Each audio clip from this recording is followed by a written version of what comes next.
Hello dear students. आज हम science का लेक्चर नंबर 3 देख रहे हैं, क्लास 9th का। पिछले वीडियो में लेक्चर नंबर 2 में हमने फिजिकल प्रॉपर्टीज ऑफ मैटर के बारे में डिस्कस किया था। अगर आपने लेक्चर नंबर 2 नहीं देखा है तो इसी वीडियो के डिस्क्रिप्शन बॉक्स में आपको प्रीवियस वीडियो का लिंक मिल जाएगा, आप उसको ज़रूर देख लीजिए। तो आज लेक्चर नंबर 3 स्टार्ट करेंगे और इसमें अपन डिस्कस करेंगे स्टेट्स ऑफ मैटर के बारे में। जो आज का हमारा टॉपिक है वो है स्टेट्स ऑफ मैटर। तो मैटर कौन कौन से स्टेट में पाया जाता है, यानी कि मटेरियल के कौन कौन से स्टेट्स होते हैं। ये तो आप बचपन से पढ़ते आ रहे हो कि मटेरियल के 3 स्टेट्स होते हैं। एक होता है सॉलिड, एक होता है लिक्विड और एक होता है गैस।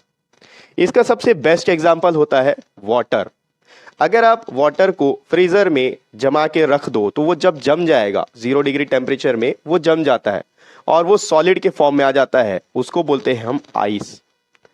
इसी आइस को अगर आप निकाल के अपने रूम में किसी टेबल पे रख दो या किचन पे रख दो या कहीं पे भी रख दो, फ्रीजर से बाहर अगर आप निकाल देते हो तो वो पिघल जाएगा और पिघल के लिक्विड फॉर्म में आ जाएगा, यानी कि वो वाटर बन जाएगा। और अगर इस वाटर को आप हीट करते हो कि ताकि वो बॉईल हो जाए, जैसे कि अगर आप गैस पे रख दो, गैस पे कोई गंजी रख दो और उस पर पानी डाल दो और उसको उबालने लगो, तो जब वो उबलेगा तो जब टेम्परेचर 100 डिग्री पहुंचने लगेगा तो वो गैस के फॉर्म में ऊपर उड़ने लगेगा, यानी कि वो वाटर वेपर बन जाएगा। ठीक, तो यहां पर आप देख सकते हो एक जो मैटर है, आइस एक मैटर है, वाटर एक मैटर है, वाटर वेपर भी एक मैटर है। और ये मैटर 3 फॉर्म में पाया जा रहा है, सॉलिड, लिक्विड और गैस। अब इन तीनों को, सॉलिड, लिक्विड और गैस को अलग अलग हम एक पढ़ते जाएंगे, इनके प्रॉपर्टीज के बारे में बात करते जाएंगे। तो सबसे पहले अपन बात करते हैं सॉलिड के प्रॉपर्टीज के बारे में। सॉलिड क्या होता है? कोई भी चीज जिसको आप होल्ड करके रख सकते हो हाथ में, उसको आप सॉलिड बोलते हो, जिसको आप पकड़ के रख सकते हो। तो ये तो जनरल वे में हो गया। अगर साइंस के वे में अपन अब बात करें तो सॉलिड का एक स्पेसिफिक शेप होता है। स्पेसिफिक शेप यानी कि उसका कोई ना कोई एक शेप होगा।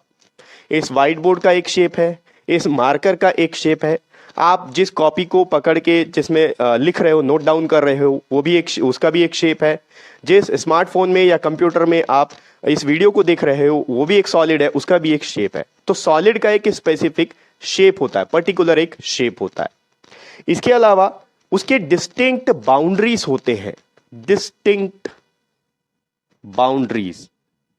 अब ये डिस्टिंक्ट क्या होता है? डिस्टिंक्ट का मतलब होता है सेपरेट, अलग अलग बाउंड्रीज होते हैं। जैसे कि मैं आपको एग्जांपल दूं, सॉलिड के बारे में मैं आपको बता चुका हूं कि इसके जो पार्टिकल्स होते हैं वो एकदम क्लोजली पैक्ड होते हैं। तो इस तरीके से इसके पार्टिकल्स क्लोजली पैक होंगे। ये देखो, ये सारे के सारे पार्टिकल्स, मैं तो यहां पर आपको बड़ा पार्टिकल्स बनाकर दिखा रहा हूं, लेकिन जब ये जो पार्टिकल्स होते हैं किसी भी सॉलिड में इतने छोटे होते हैं कि आप इसको नेकेड आई से नहीं देख सकते। इसके लिए आपको माइक्रोस्कोप की जरूरत पड़ती है ताकि आप इसको देख सको। तो अब इन पार्टिकल्स को अगर आप देखोगे तो इन पार्टिकल्स का एक बाउंड्री है। ये जो मैं मैटर बनाया हूं ये एक स्क्वायर शेप का या फिर रेक्टेंगल शेप का है। तो इसका बाउंड्री हो गया कि ये पार्टिकल इसके बाहर नहीं जा सकता, इसके बाहर नहीं जा सकता, इधर नीचे इसके बाहर नहीं जा सकता, यहां पर इसके ऊपर नहीं जा सकता। ठीक, तो ये पर्टिकुलर इसका एक सेपरेट बाउंड्री है, उस बाउंड्री के आगे ये नहीं जा सकता। ठीक है, तो ये सॉलिड का प्रॉपर्टी है कि उसके जो पार्टिकल्स होते हैं उनका कुछ बाउंड्री होता है, उस बाउंड्री के बाहर वो नहीं जा सकते। इसके अलावा इसका एक स्पेसिफिक वॉल्यूम भी होता है। अगर आप मैथ्स पढ़ते आ रहे हो, क्लास 9 के मेरे वीडियोस देख चुके हो मैथ्स के, तो आपको पता होगा वॉल्यूम क्या होता है। ठीक, वॉल्यूम ज्यादा कुछ और नहीं, ये जैसे कि सपोज ये एक मैटर है तो ये एयर में या फिर जमीन में जहां भी आप इसको रख दो, ये कितने स्पेस घेर रहा है उसको हम वॉल्यूम बोलते हैं। ठीक, तो इसका एक वॉल्यूम होगा। जैसे कि अगर आप इस मार्कर को ही ले लो, अगर मार्कर को मैं ऐसे करके हाथ में रख लूं तो इसको कुछ ना कुछ स्पेस तो चाहिए, जो स्पेस ये घेर रहा है वही इसका वॉल्यूम होता है। ठीक है, तो ये था बेसिक प्रॉपर्टीज सॉलिड के बारे में। अब थोड़ा सा और डिटेल में जाते हैं सॉलिड के बारे में। इनके पार्टिकल्स के बारे में हम थोड़ा सा बात करेंगे। तो देखो, जो इसके जो पार्टिकल्स होते हैं इनमें बहुत ही कम काइनेटिक एनर्जी होता है, लेस काइनेटिक एनर्जी। सॉलिड के जो पार्टिकल्स होते हैं उनका काइनेटिक एनर्जी बहुत ही कम होता है। अब ऐसा क्यों होता है? काइनेटिक एनर्जी का मतलब वो एनर्जी जो मूविंग बॉडी में दिखता हो। कोई भी चीज अगर मूव कर रही है तो उसके अंदर कोई एनर्जी है, इसलिए वो मूव कर रही है। और एक मूविंग बॉडी में जो एनर्जी होता है उसको हम काइनेटिक एनर्जी बोलते हैं। एनर्जी दो टाइप का होता है, एक तो होता है पोटेंशियल एनर्जी, एक होता है काइनेटिक एनर्जी। इसमें ज्यादा डिटेल में नहीं जाएंगे, आगे के क्लासेस में, आगे के चैप्टर्स में आपको इसके बारे में जरूर पढ़ने के लिए मिलेगा।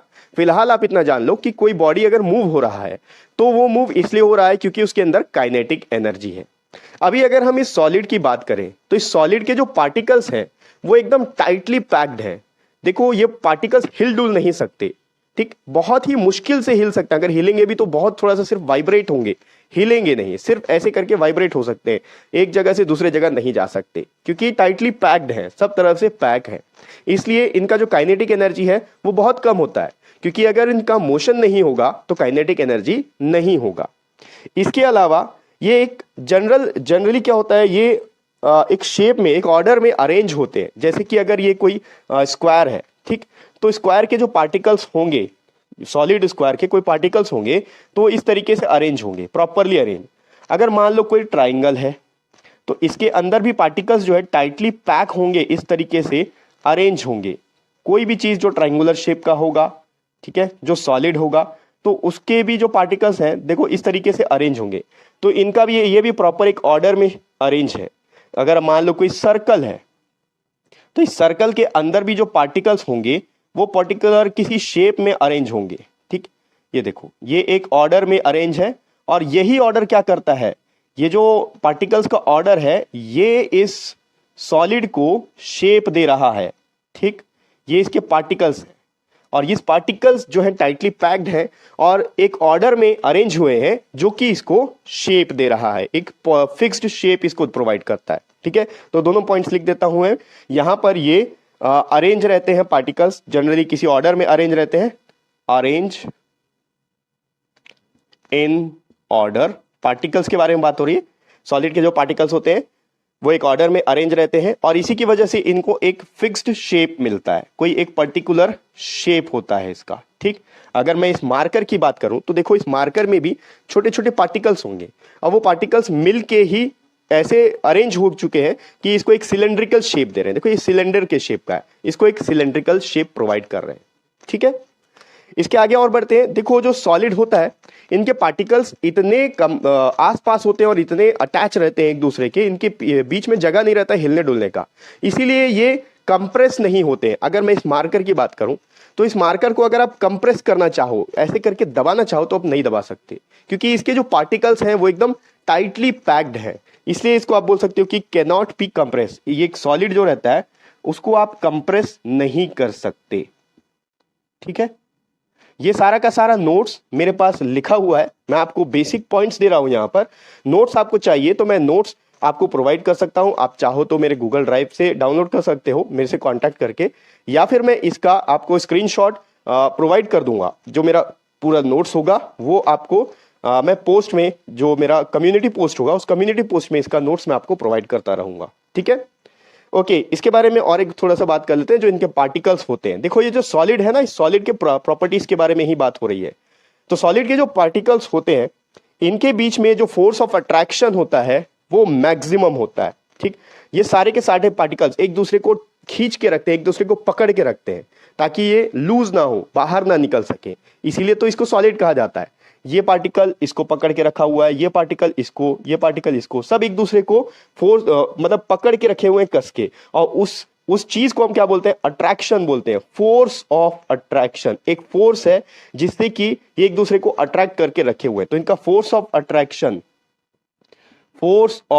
अट्रैक्शन जो है वो मैक्सिमम होता है, और मैक्सिमम होने की वजह से ये पार्टिकल्स इस बाउंड्री के बाहर नहीं निकल सकते, सब एक दूसरे को पकड़ के रखे हैं, ठीक है। इसके अलावा एक चीज और आपको पता होगा कि क्योंकि इनके बीच में फोर्स ऑफ अट्रैक्शन बहुत ज्यादा होता है, इसलिए इन पार्टिकल्स के बीच में स्पेस नेग्लिजिबल होता है, नहीं के बराबर होता है, ठीक है। और स्पेस बहुत कम होता है या नहीं के बराबर होता है, इसलिए इनको कंप्रेस करना मुश्किल होता है, ठीक है। तो आप लिख सकते हो यहां पर not much space between particles, ठीक है, not much space between particles, आप समझ जाओ, बिटवीन पार्टिकल्स, पार्टिकल्स के बीच में बिल्कुल भी स्पेस नहीं होता है, जिसकी वजह से इसको कंप्रेस करना पॉसिबल नहीं। हम पहले ही बात कर चुके हैं कंप्रेशन के बारे में, इसीलिए आप इसको कंप्रेस नहीं कर सकते हो, therefore they can not be compress. ठीक, तो ये सॉलिड के प्रॉपर्टीज के बारे में हमने बात किया है, और इसके बाद हम लिक्विड और गैस के प्रॉपर्टी में भी बात करेंगे, लेकिन हम वो चीज नेक्स्ट वीडियो में देखेंगे, वरना वीडियो बहुत लंबा हो जाएगा। ठीक है, तो नेक्स्ट वीडियो में हम स्टेट्स ऑफ मैटर का अगला पार्ट देखेंगे, यानी कि लिक्विड, और लिक्विड के प्रॉपर्टीज के बारे में हम डिटेल में डिस्कस करेंगे। और नेक्स्ट वीडियो का जो लिंक होगा वो आपको इसी वीडियो के डिस्क्रिप्शन बॉक्स में मिल जाएगा।